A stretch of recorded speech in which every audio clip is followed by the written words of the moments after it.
Amour et baston sont au rendez-vous cet épisode. Salut, c'est Fat Black, et aujourd'hui review de l'épisode 8 de la seconde saison de Mushoku Tensei. J'ai pas mal de retard, je suis toujours en train de le rattraper. Il est actuellement 17h32 au moment où je tourne cette vidéo, et c'est un jour particulier puisque c'est dimanche, donc l'heure de sortie des épisodes de Mushoku Tensei. Je vais dès la fin de cette review foncer mater l'épisode 9, donc dans ce que je vais dire dans cette vidéo, il y aura des théories que je vais pouvoir confirmer ou casser au montage. Ça risque d'être assez marrant. Ceci étant dit, c'est parti. Au sein de cet épisode 8, on a pu voir que le pénis de Rudeus ne ressuscite pas malgré ses nombreuses tentatives de le faire se redresser.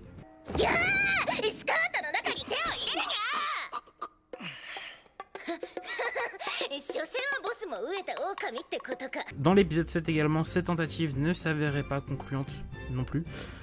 Mais c'est un arc particulier sur un personnage assez spécial qui est l'organe de Rudeus. Mais enfin, pourquoi pas. Ensuite, on a pu voir durant la première moitié de cet épisode la romance naissante entre Elinalise et Cliff.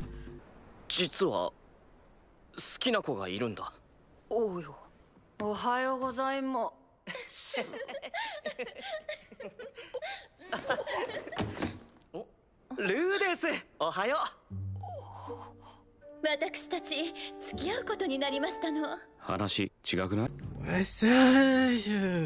oui. D'accord, c'est... Oui, on enchaîne sur toujours plus de bizarre, à mon sens, mais pourquoi pas, enfin, c'est... À ce niveau-là, quand même, on est quand même sur de la pédophilie, je crois, enfin, c'est... C'est... Ouais, enfin, même depuis le début de Ranoa, ce que fait Elinalise, c'est... Ouais. J'ai pas beaucoup de mots. En plus de ouais, mais c'est particulier. Par contre, du coup, comme je l'imaginais, et comme je l'indiquais dans la review de l'épisode 5 via un petit message laissé, c'était que Cliff serait potentiellement la personne qui réussirait à guérir Elinalise, dans la mesure où il nous indiquait lors de son introduction à Ranoa qu'il était capable de guérir un petit peu toutes les malédictions. Enfin, je sais plus comment il le formulait, mais je vais mettre l'extrait, donc voilà. すでに攻撃魔術は全属性上級まで習得した。治癒も解毒も進撃も上級だ。結界は初級だが、すぐ中級になる。À côté de ça, du coup, on a pu voir durant cette partie de l'épisode également le fait que Rudeus a été confronté à une agression. Je serais tenté de dire du harcèlement, mais c'est vraiment pas le bon terme, je pense. Donc vraiment plus à une agression.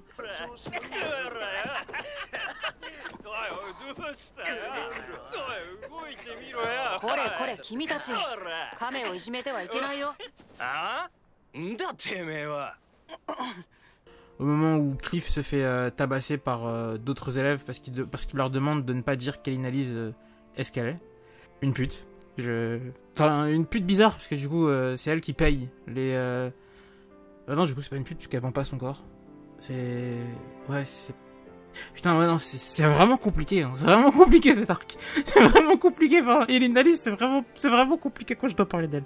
Enfin, bref, c'est... Mais oui, bref, il leur demande d'arrêter de dire qu'elle couchait avec n'importe qui.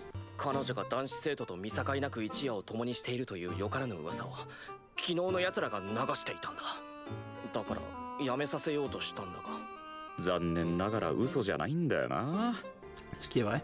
Et du coup, c'était assez intéressant de voir Rudeus confronté au fait de voir quelqu'un se faire tabasser par plusieurs personnes, parce que c'est quelque chose qu'il a déjà vécu dans sa propre vie, ça le ramène forcément à ses propres traumatismes de sa vie antérieure. Mais ce que je trouve étonnant, en fait, c'est que ses réactions, dans l'arc, même de manière plus globale, sont toujours en demi-teinte, je trouve. J'ai l'impression qu'en fait, on voit que ça lui fait quelque chose, mais pas complètement. Et j'ai toujours cette sensation de manque. Un peu de voir vraiment le personnage exprimer ce qu'il ressent face à ces moments qui sont forcément des rappels de sa vie antérieure.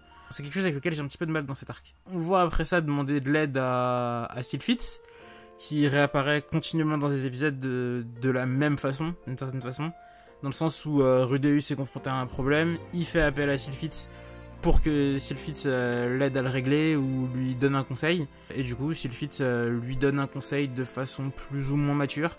Dans cet épisode, le conseil était plutôt mature, plutôt correct. きちんと紹介して告白するチャンスを与えてあげるのがいいんじゃないかな。でも後になって問題が起きるかもしれません。それは仕方ないよ。だって紹介してもらったら後のことは本人同士の問題でしょ。Plutôt pertinent. Et voilà. Ouais, ces derniers épisodes de Mushoku Tensei sont vraiment assez étranges, je trouve, quand même, malgré tout. Enfin, ce qui se passe dans ces épisodes est assez étrange, plus que dans les précédents, parce que dans les précédents et dans les premiers épisodes de la série, ce que je veux dire dans la première saison, il y avait même dans les moments bizarres, quoique non. Non, en fait, on se rapproche vraiment de ce qui se passait dans les événements de la première saison, comme je le disais dans la review précédente, il me semble, dans ce qui se passe dans la période où Rudeus est chez Eris. On est un peu sur un arc qui est similaire, où c'est vraiment que du tranche de vie. Mais je sais pas, dans l'arc chez Eris, il y avait quelque chose de plus touchant, de plus dramatique, je trouve, dans certaines scènes. La scène où Eris se fait enlever, même la scène du bal était plus touchante que ce qu'on a pu voir jusqu'ici.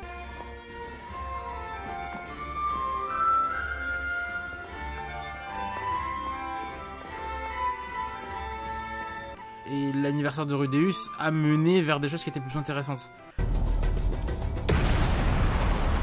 Du coup, là, ce qui se passe dans cet arc, j'avoue que c'est vraiment compliqué pour moi, en tant que reviewer, on va dire. Dans le sens où c'est des événements qui se produisent sur lesquels j'ai pas grand chose à dire, en fait. Dans le sens où, il se passe des trucs pour le personnage, mais vu que c'est du tranche de vie pur, j'ai envie de dire, c'est vraiment le personnage qui fait sa vie. Mais il se passe pas d'événements sur lesquels je peux réellement théoriser ou réagir. Parce qu'il y a rien de particulièrement... Enfin, je sais pas, j'arrive pas à cibler quelque chose de particulièrement intéressant à relever. Du coup, ouais, c'est des épisodes sur lesquels ça a été assez particulier. Par contre, dans la deuxième partie de cet épisode, là, on va sur quelque chose de plus intéressant à mon sens. On arrive sur la rencontre entre Rudeus et le fiancé de...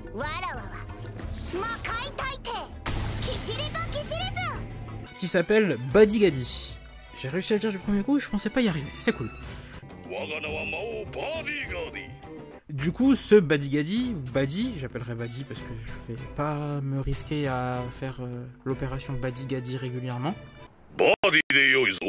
Du coup, on a Badi qui défie Rudeus en duel, et ce duel et cette discussion qu'il a eue avec Rudeus est assez intéressante pour moi sur plusieurs aspects. Dans un premier temps, on a pu voir que Badi et Kishirika respectaient un plume au point à Rudeus.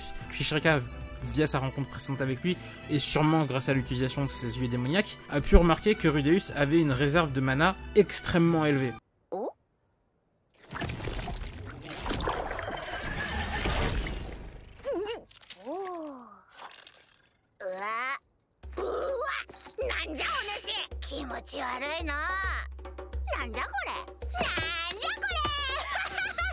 Et Badi, du coup, l'a probablement remarqué en étant face à lui. Et sa réserve de mana est considérée comme étant supérieure à celle de la place, ce qui fait écho aux propos d'Orsted.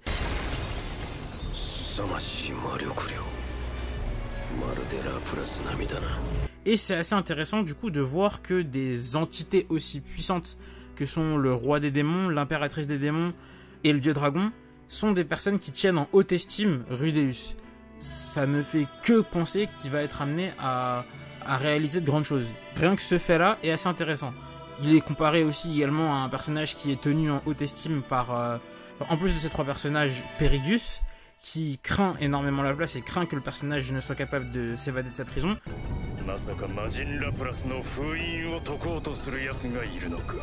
Et qui était craint également précédemment par Rui.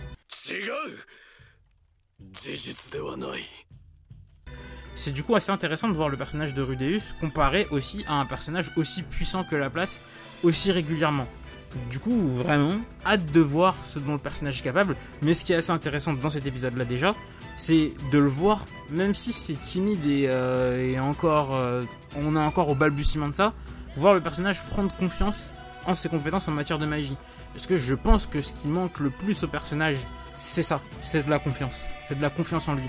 L'école de magie va probablement lui apprendre des choses, lui en a peut-être même appris en off-panel, parce que c'est vrai qu'actuellement, bah il est à l'école de magie, mais on le voit pas étudier la magie, et j'avoue que c'est quelque chose qui me déplaît un petit peu dans ces 3 premiers épisodes. J'espère que bah, le prochain épisode va corriger ce problème, ou que les suivants vont le faire, mais j'ai envie de voir Rudeus étudier, pas juste vivre des aventures plus loufoques les unes que les autres.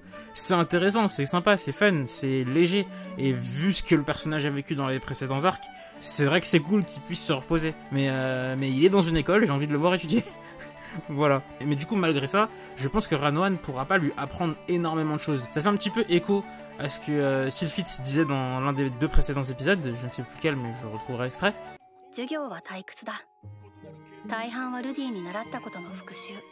Enfin, c'était justement que, oui, pendant les cours, en fait, pendant les cours que Sylphid menait, on voit qu'en fait, Rudeus avait déjà compris ce que les élèves étudiaient par lui-même et était capable de l'expliquer de façon plus simple.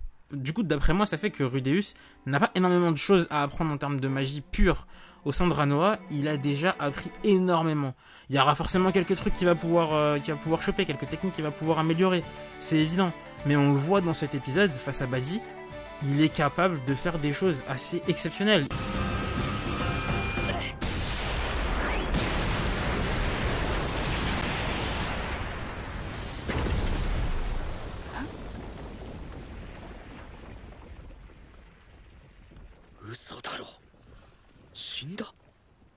D'ailleurs, note assez intéressante, je suis sûr maintenant que Rudeus est un fan de Gurren Lagann.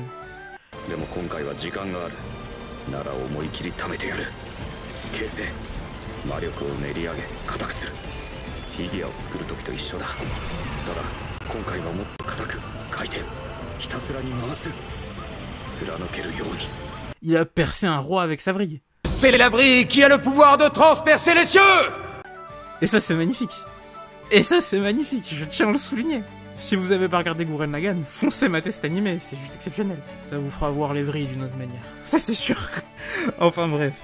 Mais du coup dans le reste de cet épisode, ce qu'on a pu voir, c'est que Badi, à la suite de cette conversation avec Rudeus, a ensuite rejoint sa classe et va sûrement rejoindre le petit gang que s'est formé Rudeus, composé de Rudeus lui-même, Zanoba, Julie, Pursena, Linia, et donc Badi Gadi maintenant, je pense. Du coup, oui, c'était vraiment un épisode qui pour le coup était plus intéressant parce que il y avait des éléments de lore qui étaient davantage présents dans cette deuxième partie d'épisode, surtout avec vraiment la discussion entre Rudeus et Badi Gadi, où des noms de personnages ont été mentionnés, Homodeus, Orsted, Kishirika. Le name dropping, c'est toujours efficace dans les épisodes.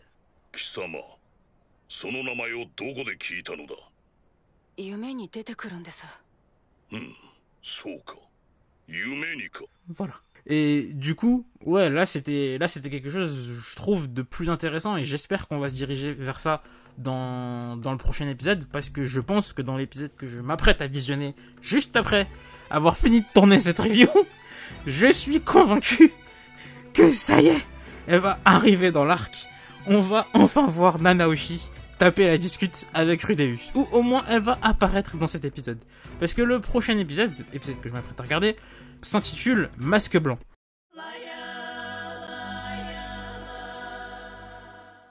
Masque Blanc, on a vu que 2 personnages avec un masque blanc depuis le début de Mushoku Tensei, Nanaoshi, Almanfi. Je pense pas qu'on va voir Almanfi, je pense qu'on va voir Nanaoshi.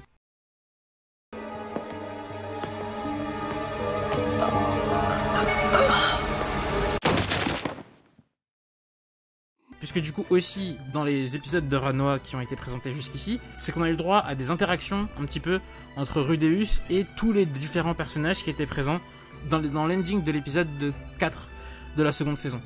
Et du coup, on a eu le droit à Julie, qui a été introduite dans l'épisode 6, ainsi que Janoba du coup dans cet épisode.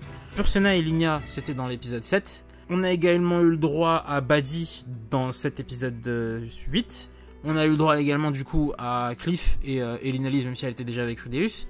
Et du coup, le seul personnage qui manque à l'appel à présent, c'est Nanaoshi. Je vous laisse donc, c'est tout ce que j'avais à dire pour cette review. Cette semaine, sur ma chaîne, devrait sortir a priori 3 vidéos. Du coup, puisque au moment où je tourne cette vidéo, je n'ai même pas fini le montage de la review de l'épisode 6 et 7. Mais je voulais tourner cette review avant de regarder l'épisode 9.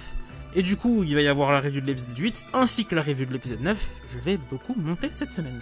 Sur ce, likez si vous avez aimé, dislikez si vous n'avez pas aimé, abonnez-vous si vous voulez et partagez si vous le sentez, mais surtout commentez, foncez mater Mushoku Tensei, Foncez mater mes autres vidéos, qu'elles soient sur Mushoku Tensei comme je le rappelle dans toutes mes vidéos sauf celle-ci.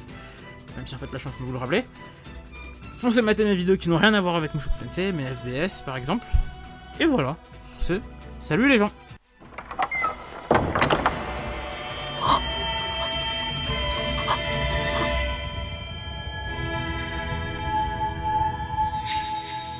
また会ったわね。